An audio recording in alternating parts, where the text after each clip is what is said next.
Viral patung Raja Wali 180 juta rupiah di Indramayu. Ini sosok pembuatnya. Sebuah patung Raja Wali raksasa yang berdiri kokoh di depan kantor Desa Cipaat, Kecamatan Bongas, Indramayu, Jawa Barat, tengah menjadi sorotan publik. Patung dengan tinggi mencapai 9 meter dan bentang sayap selebar 10 meter ini dibangun dengan anggaran mencapai 180 juta rupiah. Adalah Supadi, seorang tokoh pendidikan di desa tersebut yang berada di balik proses pembuatan patung unik ini. Ia menjabat sebagai Kepala Madrasah Ibtidaiyah di Desa Cipaat. Supadi membutuhkan waktu sekitar 3 bulan untuk menyelesaikan pembangunan patung tersebut yang memiliki berat sekitar 20 ton. Patung Raja Wali ini tidak dibangun tanpa alasan. Kecamatan Bongas, tempat patung ini berdiri, dikenal dengan julukan Depok, sebuah istilah lokal yang berarti tempat tinggal burung Raja Wali. Julukan inilah yang menjadi inspirasi utama berdirinya monumen tersebut.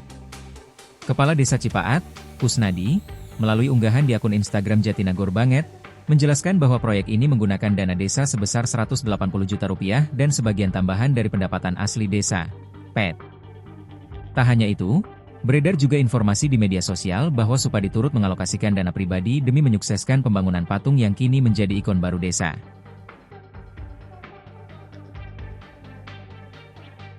Download Tribun X sekarang, menghadirkan lokal menjadi Indonesia.